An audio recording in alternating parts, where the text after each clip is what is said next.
Hello, and welcome to Reimagining Love. I'm Dr. Alexandra Solomon.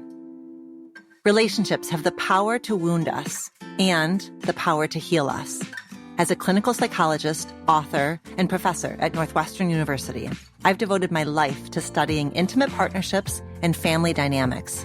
On Reimagining Love, I'm here to translate complex clinical topics into tools and takeaways that you can use in your relationships today.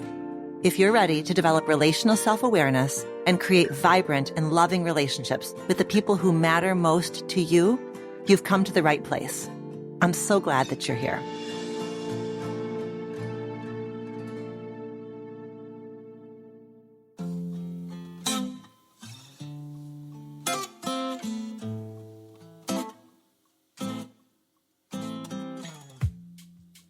Welcome back to Reimagining Love.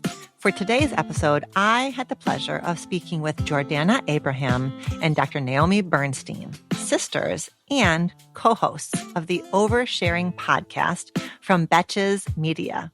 Their show is all about the challenges that we face in all kinds of relationships, from friendships to family to long-term partnerships.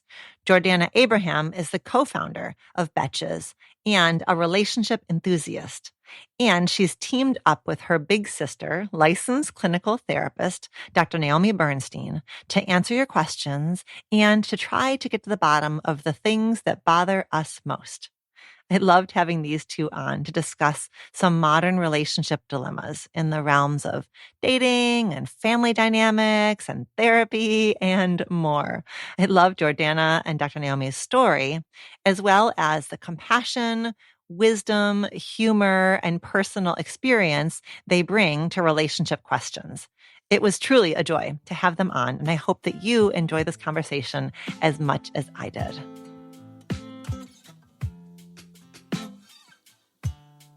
Jordana and Dr. Naomi, thank you so much for joining me today on the show.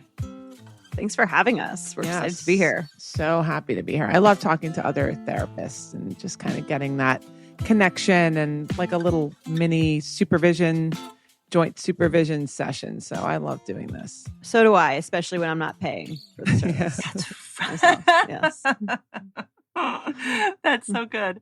All right. Well, I can't wait to dive into all things about your podcast, about dating and all of that good stuff. But where I want to start with the two of you is by asking you both the relational self-awareness question that we ask all of the guests on Reimagining Love. So are you ready for it? Let's do it. Why don't you go first? No. Sure. I'll go first. You want big sister to go first? Yes, big sister. Okay. Pave the way. Okay. Pave the way. All right. Copying my homework. Right. So Dr. Naomi, what is a growing edge that you are currently working on in one of your important relationships? And what has it been teaching you these days? So, it's interesting because I've been a mom for 10 years and I've been a wife for 14 years. So you'd think that you kind of have it down pat by the time you get that far along in those relationships. But I think the growing edge for me as a therapist is trying to relinquish control of everyone's emotions in my house and trying to kind of allow everyone to find their own way, because the therapist in me often feels like I need to jump in and help everyone and fix everyone and calm everyone and kind of, and that sort of keeps me out of my own mindfulness practice. So that's a big part of my own personal journey, and my work that I do in therapy is mindfulness. And that's the main thing that I think pulls me out, is when someone in my family is activated in some way, then I feel like it's my job to jump in and kind of fix that. So the edge that I'm working on there is, trying to stay mindful in those moments when people that I love are uncomfortable. That's a tough spot for me. Naomi, I hear this so much and I have so much empathy for the struggle. And it's like this both and of the mindfulness skills are so important and they are helpful. And the mindfulness skills do not eliminate all of the pulls and the tugs and the urges and the fumbles and the need for redos and Totally. all of that. They're both true.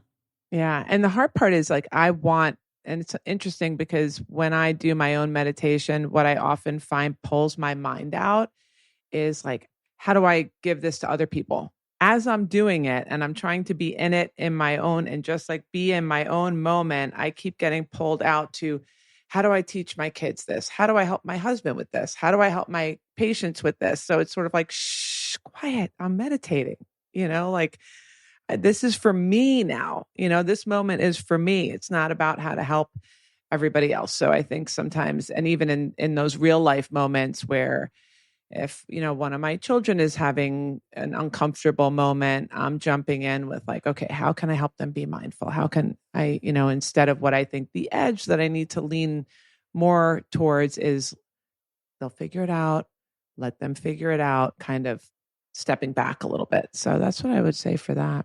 Right. In a moment with our kids, which hat are we wearing? Just sort of the holding space hat, or are we trying to advise and lead? And that, I think that's such a tension. And I'll tell you what, I'm a bit further on the journey than you are. Our kids are 18 and 20, and I'm still trying to figure out, okay, which hat is needed in this moment. And it really is. I think the bottom line is it really is that holding space and trusting hat. Sometimes the advisory hat or the coaching hat is helpful, but by and large, it's more that. I agree. Most of the time, I just have to, the place where I need to push back is just letting them be, just being there, being there. And that's what I think a lot of that, you do a lot of couples work. I'm sure a lot of that, what I'm teaching and helping couples with is just being there and not having to fix or change or do. Like people say, I don't know what to say. I don't know. It's not about what you say. It's just about that whole creating that space to just be held. And I think kids need that. Husbands, wives, friends, that's really what everybody needs. So sometimes as a therapist, even as much as I can help guide people in a couple session to do that, it is a struggle sometimes, especially with kids, because you feel like, oh, they need help. They need my help. Right. Right. And there was like, the hard thing is that your first experience with your kids was they did need help. I mean, they needed regulation but they needed help. And so that is challenging because you have memories of times when they literally could not do anything for themselves. Yeah. Okay, Jordana, how about for you? Okay. What's a growing edge in a relationship that you've been working on these days? Sure. So I've been running a company, Betches, with my two childhood friends since for now about 12 years next month, which is pretty big. I've started this company with friends, I think, and especially, we started at 21. Now we're 33, and we've kind of grown up with the company, grown up with the business together. And some of that is really cool and really great as we grow up and, see our business mature and our content mature as we mature. Mm-hmm. But I also think that because almost when you're so close to someone or you're too close, you have a lot of those childhood defense mechanisms that come out when you're relating to each other that are so ingrained because you've been practicing them for so long and because you've known each other so long that maybe in a different circumstance with someone you just met, you wouldn't have that reaction to a conversation or a disagreement or that response. You wouldn't feel it so strongly. And, we have our own ways of interacting with each other and our own defense mechanisms that always come up. And it's been really interesting to see over the past 12 years how we've dealt with them and how we've sort of gotten through them in order to work together really well. And so I would say like when there's three of us and there's like a tension or an issue, my old defense mechanism would be to sort of like disassociate from the conversation and be like, okay, well, if I can't control it or get my way in it, I'm just going to not care at all and you handle it, which is probably, not the healthiest way to react. So something that I'm working on is staying present in the situation, sort of like dealing with the confrontation, not running from it or opting out of it, and then working through it. Wow. I mean, you've been in this like living laboratory, right? I mean, a decades long friendship is already a living laboratory because you've all had to like get to know each other again and again and again. But then you've had this project, like this big that you all started. I mean, you started it when you were still in college, right? Exactly. So it's been a long time. Yeah, the company has grown up with the three of you. Right. The task of friendship is different than the task of nurturing and growing Betches Media. And you're still you. So some of the ways that you cope in all of your relationships, it sounds like, or in many of your relationships, will sneak up on you in this dynamic with these two founders and friends of yours. And your growing edge is to not do what can be your knee jerk, which is like tag out, opt out, pull back. Right. Exactly. I could see that being hard too with, breaking out of the mold. I mean, you guys met when you were like, I don't know, 10 or something? 10. Yeah. Yeah. So, a long time ago. Everyone kind of forms their own little identity within that group. And then you're such a different person 20 years later that it's sort of like, sometimes you do need to make these changes, but you're stuck probably, I would imagine, in the role that you played in high school or even in middle school. Yeah. Yeah. And it feels like, sometimes you go home and you're kind of like, oh, I'm acting a different way when I'm home because it's bringing out all these like survival techniques or these survival mechanisms inside of me Right. that aren't really serving me anymore. And so it's hard to sort of look at a relationship that's been so intertwined. We like to say it's like a three-way marriage. For so long from like an objective sort of standing outside of it, looking in perspective. So definitely something I think all of us are working on. Right. That's right. Because if you're changing your choreography, if you're not pulling back in those moments when the two of them are used to you pulling back, they have to modify, right? Like, oh, shoot. Okay. Jordana's still here. Like her voice is still in the ring. We've got to keep, it changes the whole dynamic between the three of you. Yeah, totally. And it's just navigating, how each of how the equilibrium of all of these different voices and works out as you switch one thing, like you just said. Yeah. Okay, so Naomi, you are the big sister in this sisterhood. What has it been like for you the last 12 years watching your little sister, growing up and growing with this like media empire? I mean, your platform, well, these were our latest numbers. They might be even bigger now, like reaches 48 million, mostly millennial and Gen Z women. Like it is, what you've built is quite incredible. Naomi, what's it been like for you to watch Jordana grow up and grow with this business? Yeah, it's pretty insane. I remember in the beginning, it was a blog, right? And I remember for you first sending me something and it was like, this thing went viral. And I was kind of like, I didn't even know what that even was at that time. And it was, but I remember reading those early blog posts and thinking, wow, this is really funny.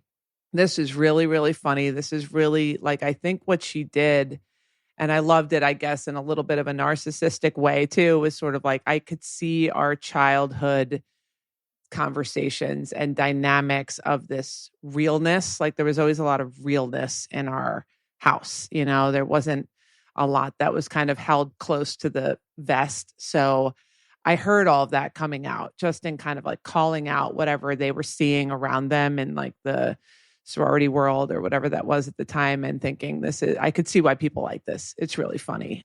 And then just watching her, it was amazing. It was incredible. And I remember going to one of the first live U Up. They do, the U Up podcast. Jordana is also on that podcast in addition to our podcast, and they do some live shows. So I remember going to a pretty big venue in New York City and, seeing her up on the stage and just, hundreds, thousands, I guess, of people filling into the theater and just feeling like, wow, I'm so, so proud of her. And you really deserve it. You deserved it. And it's just great because it's kind of like warm and fuzzy to see like our family dynamic in the writing and in the portrayal and in everything that everybody's loving.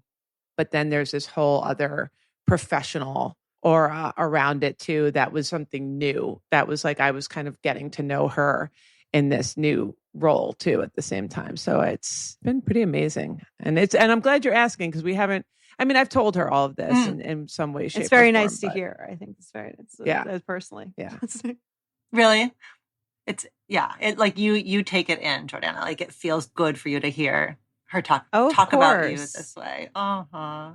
Yeah. Naomi's 10 years older than me. So she's always been such a role model. And our family is like very chaotic and very hectic and very like tumultuous a lot of the times. And so, and Naomi has always been like a very like soothing, healthy, stable force. And so it's nice to have someone like that in your life to channel, any, like you said, our family has like the positives of that are that you get really creative, interesting discussions with all the chaos. But it's nice to also have the balance of like peace and calm and light and love there. I like this part that Naomi is saying where like in those moments, she can feel how you belong to her and with her, right? Like this is like, she can see in your voice, how your voice is an outgrowth of your family system, but also she feels really separate from you. Like she gets to kind of shine on you. Like she gets to see you in this different light. Like she's got both those things going on inside of her as she watches you, do your thing. Yeah, it's really pretty amazing. And then now that we're doing this weekly podcast together, we have our own podcast, Oversharing, that we do every week. And that's just, I think it's brought us so much closer because one, we're sort of forced to put it on the calendar to have a chat every week, which doesn't typically happen when you're both leading busy lives. So I love that. And then we just always have so much fun because there is this kind of familiarity and but yet at the same time, we've kind of grown in our own path. So there is a nice yin yang to the conversation too.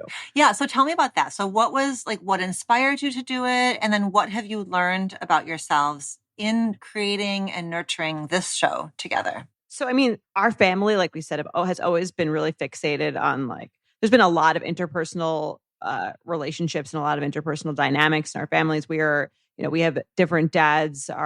There's a lot of different marriages. There's 9 kids. We each have our own half siblings that are separate from each other. So there's a lot of different family and dynamics and things like that. And so because of that, I mean, again, that came with a lot of chaos, but it also came with a lot of interacting with all different kinds of people. And I think that both of us have enjoyed the analytical part of like what makes a healthy relationship.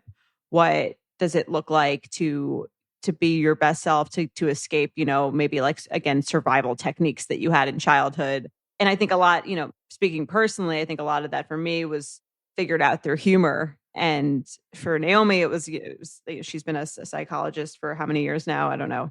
Oh, I don't even know either. Maybe 17, something like that. So it's really like similar topics, but totally kind of different avenues for them. We thought, wouldn't it be fun to like have those two aspects come together? So you have, let's say if you could tell your problems to your therapist and your best friend at the brunch table, like what would be the difference between what the two of them would say? What would overlap? Because you do get, those are for women in this generation, those are the people that you're coming to with your issues. Mostly it's like your friends or your therapist. And a lot of the times it doesn't really feel like those two kind of connect. And so we thought it would be really fun to bring it together. Yeah. And Jordana's like your funny best friend, so I love that part because sometimes it's hard. And as a therapist, you're in it and it's deep and it's real. And you're, like you said, you really want to be like holding that person in, with them in that emotion. And even as we're talking, we get email submissions, even as we're talking, these are real people with real problems that are coming to us and opening up to us about what's going on. So it's really nice to have that dynamic of like being able to be lighthearted about it and be funny about it and like kind of touch on the realness in a funny way, which Jordana does a great job of. And then, also having that warm listening, holding of a therapist. So it's a great space, I think, to do all that. Yeah. Well, it's, I've not listened to all of the episodes, but it just, the connection between the two of you comes through really clearly, and the way that the two of you are able to play off of each other. And it's not like polar opposites. It's not like Naomi is serious and Jordana is flippant. It's not that at all. It really is like the synergy is really lovely between the two of you, right? Naomi has, you've got what I have also, like this sort of therapy of speak and this way of kind of maybe not saying something super directly, lots of sort of caveats and perhaps, and Jordana is a bit more, just kind of cuts through it a bit more directly. Like regular people. Yes, exactly. Okay, so before we move on to talking about dating, I just would love, what do you think like little Jordana and little Naomi would say about the fact that the two of you have launched this show together? Like what would the little girls that live inside of each of you be doing right now, like seeing how this whole thing is playing out? Oh, that's a funny question to think about. I think I'd probably be jumping for joy. I mean, I'm so grateful for this. And I think if my younger self was looking forward and seeing that this is something that we get to do that's part of our work, I think I would just be, and so happy that we're still connected. We are 10 years apart. So when I left for college, Jordana was 7 or 8. And so it's really nice that we've been able to kind of maintain the connection because, we've had our own journeys and, done our own thing. And it's beautiful that we're coming full circle. So I think I'd be really excited. And it's just, I love thinking about Jordana when she was little. She was so cute. She had like this curly hair and just this cutest little adorable, precious. I always say she looks kind of like a Precious Moments doll, like these big eyes and this adorable little face. So I love thinking about her like that. She was a super cutie. I love that. Yeah. I mean, I definitely would feel like so excited in the same way. It also it's kind of like, because you were almost like, I don't want to say a generation above me, but you had been doing everything like far enough apart that you had pretty much been through every stage before me. So whether that was going to college, I remember you dropped me off at college and you wrote me this like sweet little note about like, finding yourself and becoming who you are and like being, enjoying the time that you have here and how amazing it was going to be, just to like every step to dating, to finding a boyfriend, to getting married and all those things. It always felt really cool to have someone who was like very like-minded to me, who had already, more so than someone who was maybe like even just a couple of years older than me. The fact that she was so much older than me, it was like she had the perspective of not only having done it, but also having the full space from it to really to give like really amazing advice about all these different phases of life. So I'm just really excited that we have a platform to bring Naomi's wisdom to the masses. Aw, thank you. Totally. Yeah. I can see that. Okay, well, so let's get like a little bit nitty gritty here. So I love the episode of Oversharing where you all had Jared on, he's a comedian and he is Jordana's co-host on the You Up podcast. And so the two of you had him on and God love him for doing this. Like he just put himself out there and you looked at his dating patterns and what's keeping him from being able to really progress in a relationship. And it was so, you both brought a ton of warmth, a ton of compassion. Like he wasn't under the microscope being criticized or picked apart. It was really like a beautiful service for all of your listeners because Jared's struggle is, the things that he's struggling with are so common and so incredibly relatable.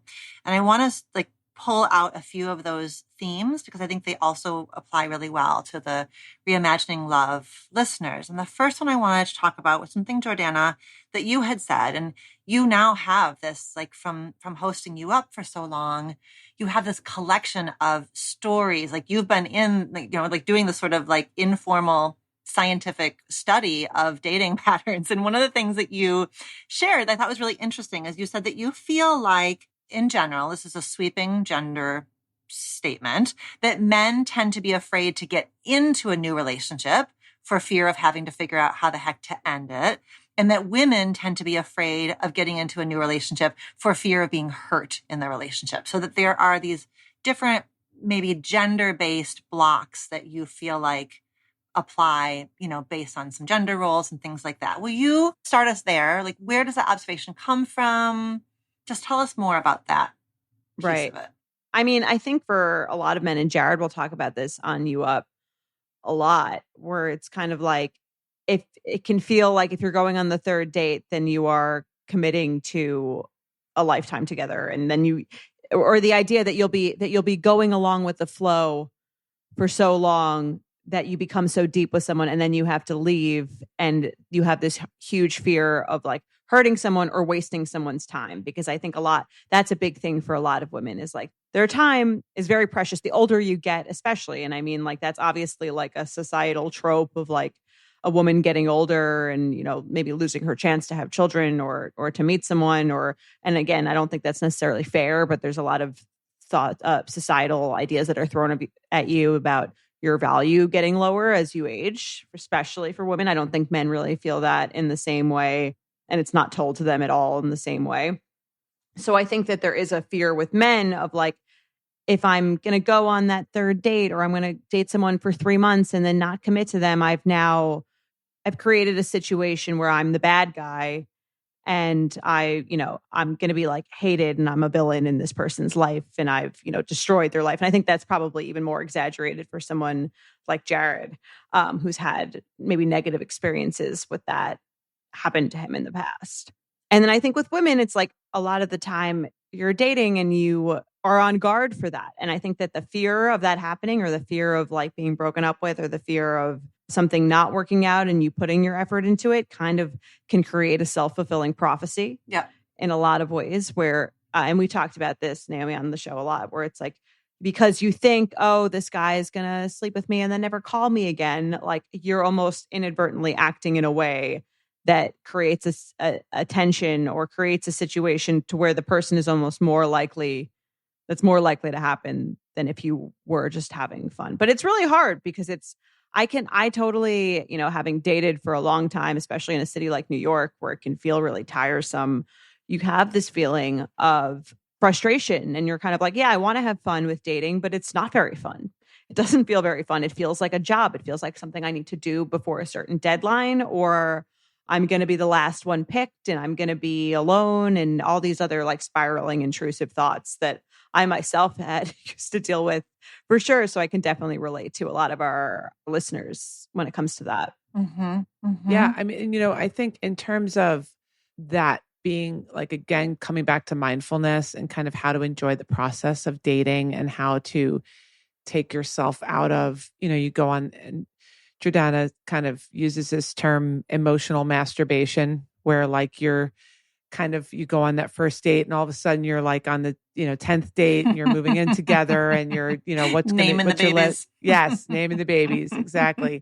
So it is hard because it's like very fear-based a lot of the times. There's like this, you're dating almost to quell the fear of like, I'm going to be alone or I'm not going to be able to have children and, within the timeline. And so you're dating with this idea of like, how am I going to get to the next place? And then I always, I talk to our listeners a lot about, okay, so you get he says, I'm your boyfriend, right? Which is great. Or, whatever it is you're looking for. And then you just keep moving the marker. Now you want to move in together.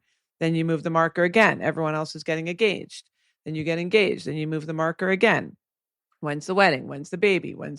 And I think people can go through their whole life. I think talked about this even on the last episode about the grandparents saying, well, so-and-so has grandkids or, who has grandkids and I want grandkids because she has grandkids. So you can go forever continuously not being in the moment and pushing towards that next marker. So I think the more mindful people can be of just accepting that if you're doing all the things, if you're not sitting on your couch and just watching TV and isolating yourself, if you're out there and you're dating and you're working on yourself, like you talked about the question you asked in the beginning, kind of figuring out, where your growth can be, and you're doing all that self-work and taking good care of yourself and putting yourself out there at that point, just saying, I give myself permission to accept what is and to accept kind of what the universe has in store for me. And that I think is obviously a really tough ask, but if you can keep coming back to that, you prevent that thing from happening where you're kind of like rushing the process or, going into the first date, wondering if this is going to be the person that you're going to end up with at the end of the day. Instead of saying, you know what? I like the taste of my drink. I'm going to take a sip of my drink. I'm going to enjoy the view of this handsome man in front of me or this beautiful woman or whatever it is. And I'm going to enjoy the food and the company and being out. And that's all, coming back to this sensory mindful presence while you're dating, which is tough, but it helps. Even just like a little, it helps. Just those constant reminders, like any mindful moment of, right. A little moment of I'm here now. And that's it. I think there's sometimes can feel like there's a fear of, okay, if I accept where I'm at, then I've given up the dream of what I really want. And so that could be scary to say like, I'm happy now, or I'm enjoying where I'm at now, because it feels like giving up sometimes. Mm-hmm. Right. Or releasing control. Releasing control. Releasing feels control. Scary. That's right. Releasing control is not the same thing as stuckness. Those aren't the same thing. But I think there's a fear that they mean the same thing. Yes. It's like in what both of you are saying, like there's the mindfulness practices are absolutely essential for somebody to keep their mental health, emotional health, resilience intact as they date. But it's also, Jordana, there's something in what you're saying also that's such a reminder of how important it is for people of all genders to keep questioning and challenging and breaking down these really sneaky and pervasive gender scripts. Like that was what was hurting my heart so much as I listened to Jared put total responsibility on himself to know the entire path of this relationship. He is one half of the relationship, right? And she is because he's somebody who dates women, she's the other half of the relationship. But this ridiculous, one of the side effects of patriarchy is that what we tell men is you're in charge and you can't string her along. And woman, all you can do is give subtle hints, be indirect. And that just sinks both people. And it stands out so much in what you're capturing, Jordana, as the fears, her fear of being hurt and his fear of being hurtful, which is too simple, right? It's too simple of a story because Jared also, I keep talking about Jared, but it was such a powerful example. Jared and every man who dates also has the potential to be hurt, right? Every man who dates knows hurt and has been hurt. And every woman who dates knows the feeling of feeling overly responsible, too much in charge. So it's too simplistic to act like one is at risk of being hurt and one is at risk of being, a jerk or wasting people's time. Right. And I think that's such a great point. And I remember something that Naomi said that stuck with me from that episode was you have to give more power to the woman here. If it's not progressing in the way that she wants it to progress, she can always leave. And that's extremely empowering for both people. Neither person needs to stay in something that isn't working for them. And so you can feel free to go, which seems limiting, but it's actually more empowering because it's then you can feel free to take this relationship and keep going with it if you're having a fun time, even if you're not sure if this person is your guaranteed match, because both people have free will and both people can leave at any time. Yeah. And sometimes you don't know, not because you're playing games, not because you've got some deep psychological, constraint, but just because you need to have a well of experiences with that person in order to create that potential, right? The potential gets created together. It's not just either there or not there. So that's why dating may be you need to have some amount of repeated experiences to create a foundation for what's possible. How could you possibly know on a first date much more than just, all right, I'd like to check out a second date with you. Totally.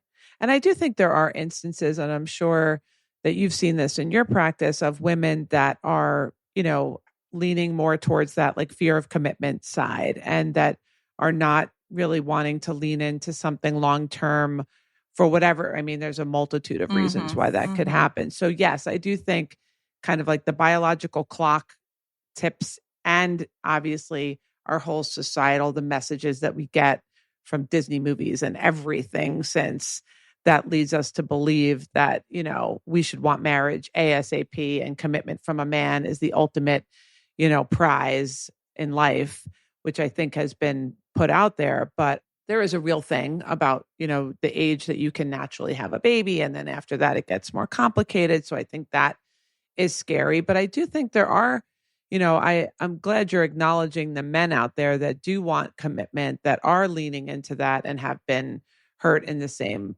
way that a lot of women are. Because I do think that does happen on both sides. It's kind of the whole attachment style thing that comes into play. For sure. And then it could be, I could imagine inside of a man, it becoming a self-fulfilling prophecy that his fear that he doesn't know takes on a life of its own. And it becomes like, maybe I am somebody who's just playing with people's heart. Like, that it becomes like, he spirals into something perfectionistic. Like, what's wrong with me that I don't know? And then the more he feels like something's wrong with him for not knowing, the more paralyzed he is, the more he shuts down and pulls away. So his own uncertainty ends up taking on a life of its own versus just saying out loud, which I know both of you proposed in that episode, just saying out loud, I'm not sure yet. I love spending time with you. I'm not sure yet. Like, just, talking about what's happening inside of him. Right. And I think sometimes it does end up feeling like I've waited this long, kind of like this woman came along. She was great. This other one was great. I wasn't ready, or it wasn't the right match, or whatever. The timing wasn't right.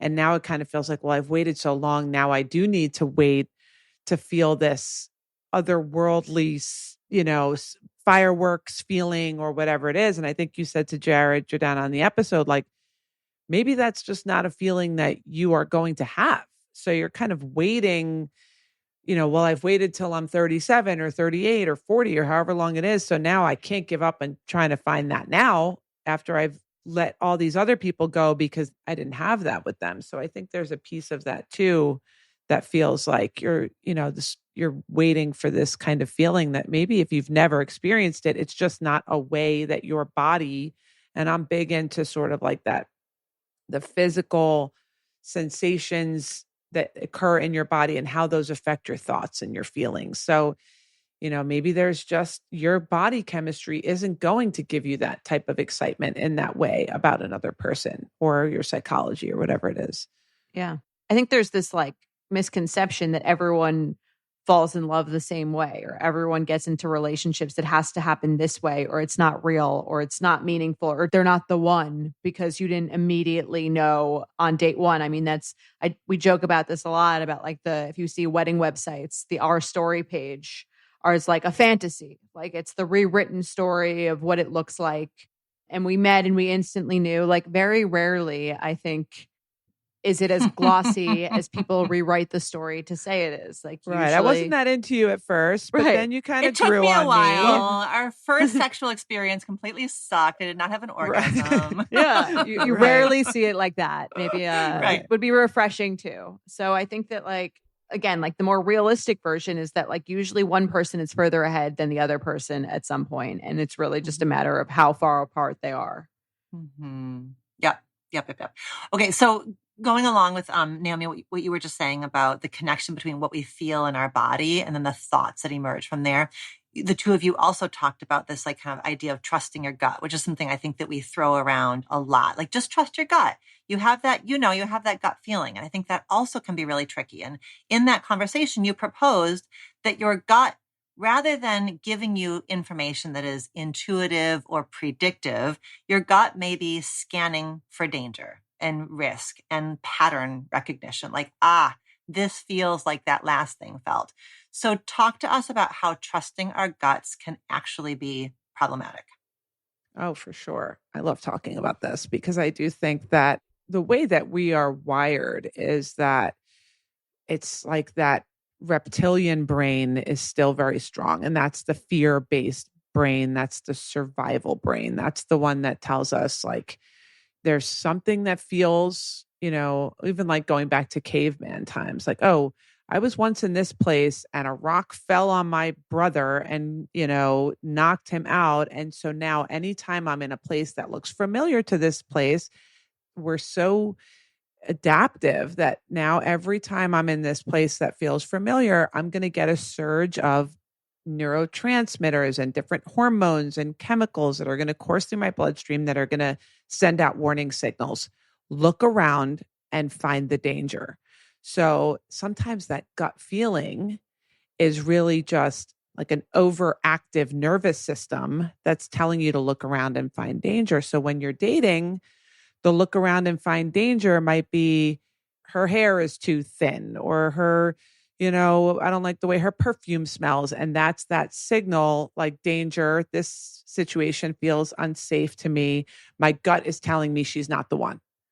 When I think sometimes what you need to do in that situation is just recognize that where it lives in your body, either it's a little bit of nausea, a little bit of butterfly, a little bit of racing heart, that's not necessarily a signal that you need to listen to. I think sometimes you just need to take that breath, recognize that you're being activated, give it some time, make no decisions. Because as a therapist, I'm sure you're aware, like with couples and whatnot, once you're activated, it's just biology. Our brains don't function well when we're in like fight or flight. It's like asking someone to do a math equation when they're running away from, a barking dog. Same way you can't make a decision about your future when you're in that same fight or flight state of mind. So I think that in dating, we don't realize that we're getting that kind of triggered fight or flight, that something in our body is happening. And if you try to make a decision in that state of mind, it's probably not going to be the most well thought out one. So my advice is just kind of like recognizing your triggers, taking a breath, seeing if you can let it pass without making any decisions, come back to something mindful. And then if the next day you're still feel like, you know what, I'm not that excited to see this person. Okay, fine. Then once you've kind of come back to your baseline, then it's, you're in a better headspace to make a decision versus trusting your gut. And sometimes, I don't know how much, and I'm interested in learning more about it too, like kind of the vagus nerve and the connection between your brain and your gut and mental health. And sometimes that activation in your quote unquote gut, it's anxiety, and it may not be because this person's not right for you. It may just be, like you said, because you're recognizing a pattern in a place, something that happened similar in your past and reacting to that rather than truly reacting to what's in front of you. So well said. So well said. And you are nowhere in that are you proposing that people override inner knowing. We're not proposing gaslighting yourself in any way, shape, or form, but just you are really inviting people to let themselves slow down and add layers. And that gut feeling, whatever it feels like, it's a data point. It's a data point that really deserves more context, more patience, like to let it evolve and shift. So I love this idea of a gut feeling not being some sort of predictive thing of like, I felt that thing. And that means we're wrong, we're doomed, gotta run, But just, here's a feeling. And then deep compassion about what's familiar to me. Why might I be feeling danger? How can I provide safety inside of myself? Yeah, beautiful. So well For said. sure. And I'm glad that you brought that up because I do think obviously it's there to protect us. So there are occasions where your fight or flight is being triggered because maybe something is dangerous or the person that you're on a date with is, giving you a vibe that's making you uncomfortable or pushing you in a way that makes you uncomfortable. So I agree. This is in no way to say, if something feels dangerous or scary or uncomfortable, that you should have to override that. But I think if you notice this pattern where you can't quite, figure out what it is, and just giving yourself at least the opportunity to come back to calm body before making a decision, I think is helpful. But yeah, I'm glad that you brought that point up too.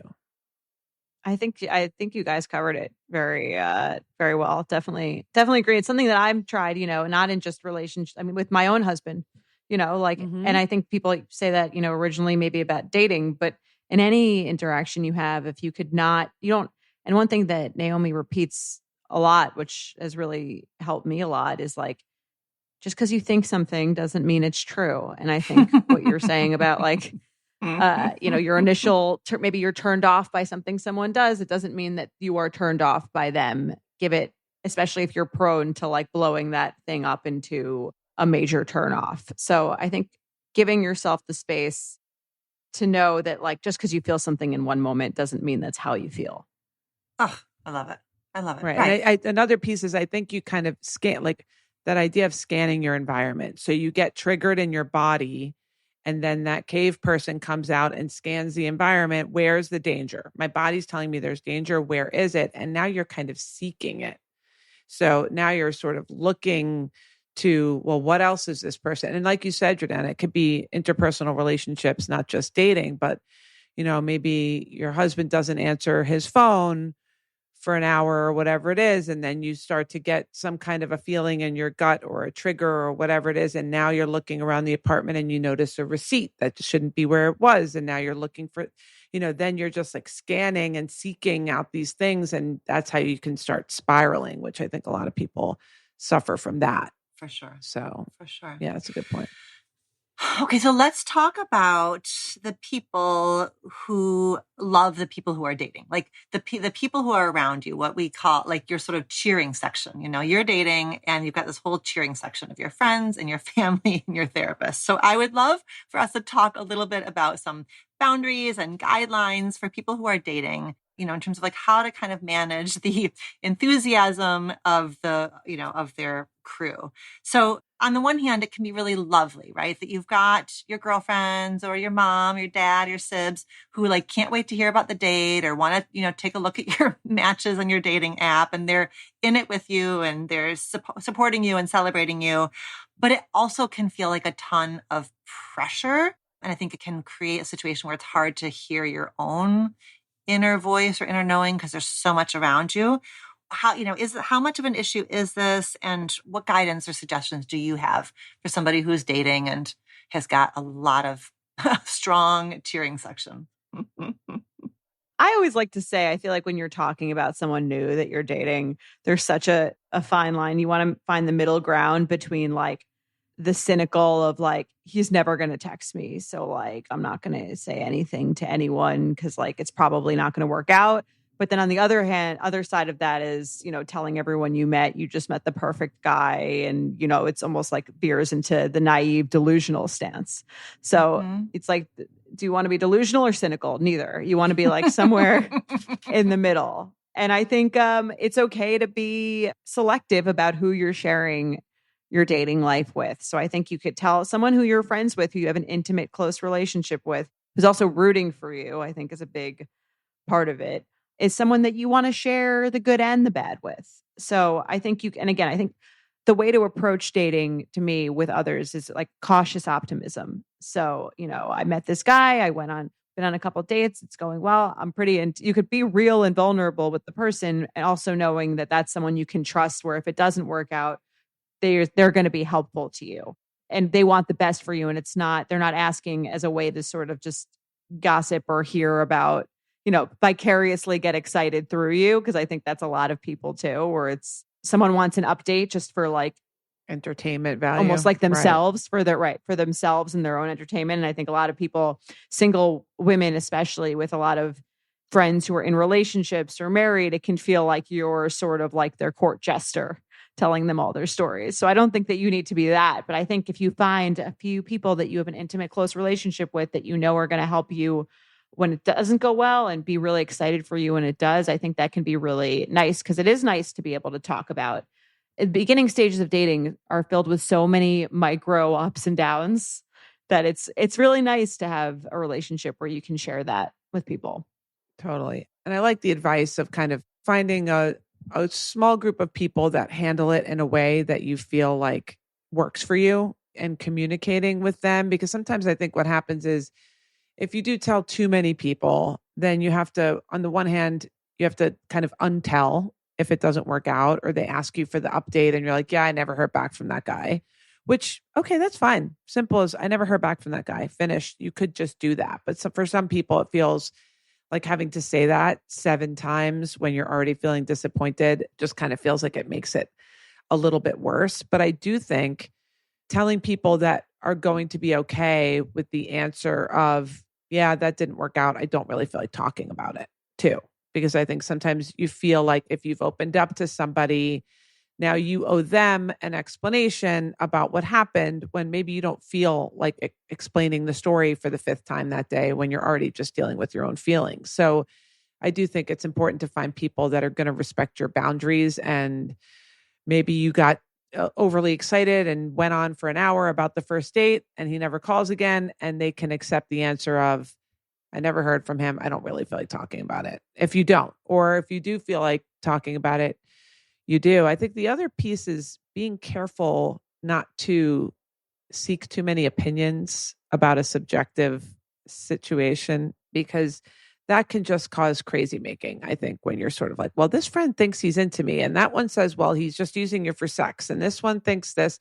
And then your head spinning and you can't really stay mindful because you have all these other people's opinions swirling around in your mind.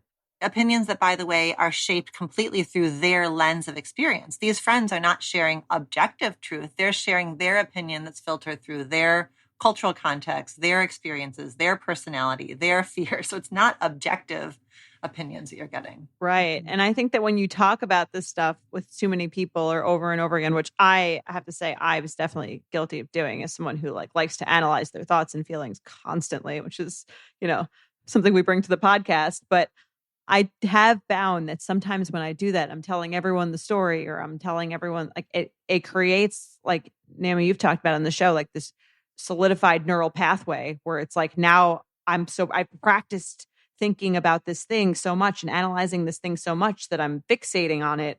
I can't still have it as like one of the things going on in my life. It's taking up 80% of my brain space instead of taking up 20% of my brain space. Such a good point. Right. The more people who are in the trenches with you, that's just more management for you to do. So every conversation is reinforcing, it's more brain space and it's reinforcing the narrative and the amount of energy you're spending on that relationship. And the importance. Yeah. The importance of like that, of whether this gets to a date 3, which wouldn't necessarily be that important objectively to an outsider, is like not that big of a deal. But because you've now talked about the second date with 10 people, it feels like there's a lot more pressure to make it work.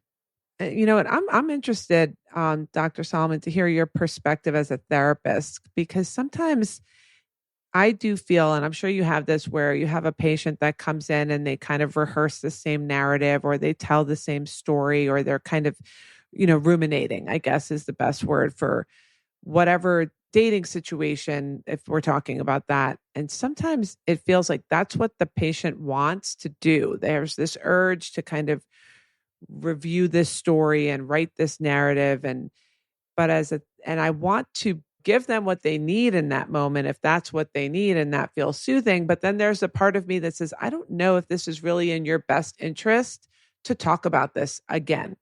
We talked about this last time and we're talking about it again. And I know that you're having the urge to kind of go over this again. But like Jordana's saying, maybe it's really almost helping them rehearse this story that they've written in their mind versus saying like, maybe we could rehearse a different story, but that's not the one that they kind of have that itch that they want to scratch. They want to scratch this itch. They don't really want to go there. So I'm curious how you support people that feel like they want to talk about these things and they've talked about it a bunch of times already. And that role that we have to kind of redirect them and help them create a new neural pathway in that way. Right. Well, and to get to the underlying feeling, right? To get, like, as a therapist, I think when I'm in that spot, I'm trying to feel my way into like, what is the underlying feeling that's driving the need to create the narrative? And most likely it's, some blend of, it's anxiety, because that is, so much of dating is just developing the capacity to sit with not knowing.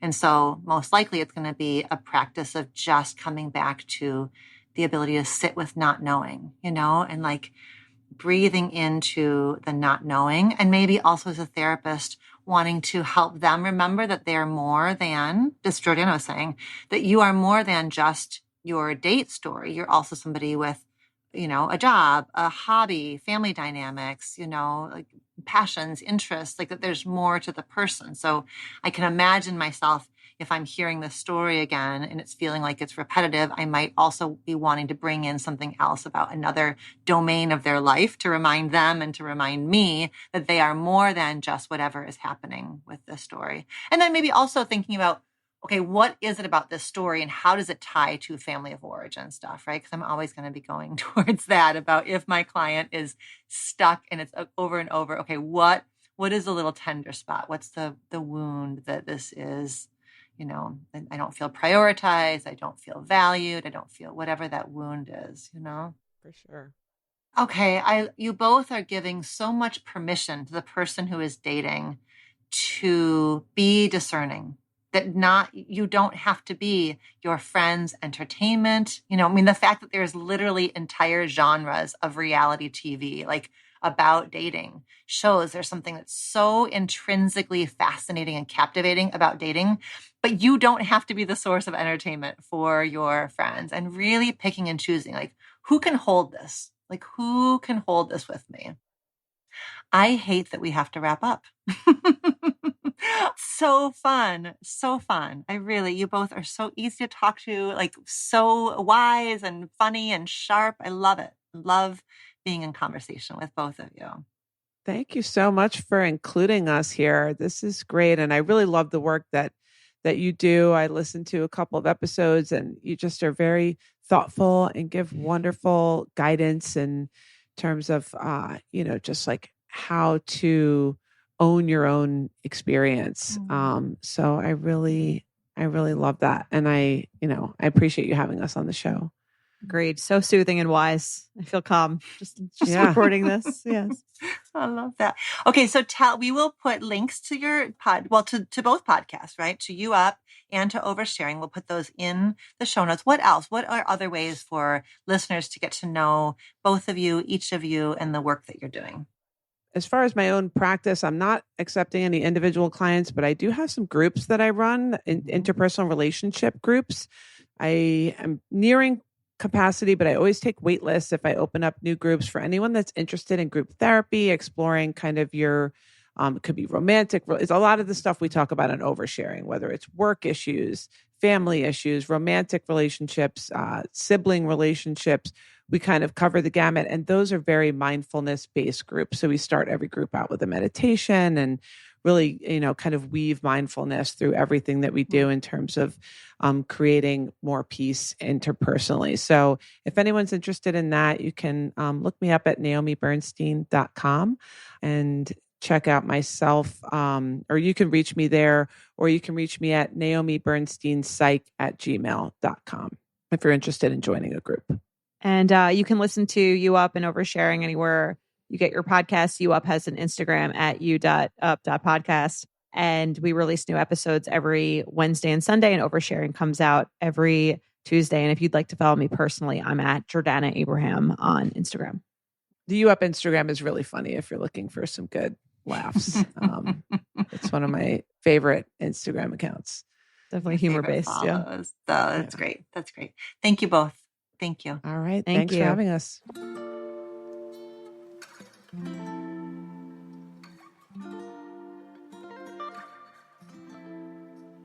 Thank you, Jordana and Dr. Naomi, for joining me here on the podcast. If you want to hear more from these sisters, I highly suggest that you check out the Oversharing Podcast, as well as the dating show that Jordana co-hosts called You Up. Until next time, be well. Thank you for listening to our show. Our producer is Elizabeth Vogt. Our editors are Mary Chan and Katie Pagich of Organized Sound Productions. Our theme music was composed by Slade Warnkin. Reimagining Love is executive produced by me, Dr. Alexandra Solomon. Do you have a relationship question that you want answered on the show? Visit reimagininglove.com to send in a written or audio question. Questions can be about intimate partnerships, family relationships, friendships, you name it. If you're looking for more love and relationship content, you can find me on Instagram at dr.alexandra.solomon or visit my website, dralexandrasolomon.com, where you'll find my blog as well as the Intimate Relationships 101 e-course based off of the popular class I teach at Northwestern University. Thank you for listening, and see you next week here on Reimagining Love.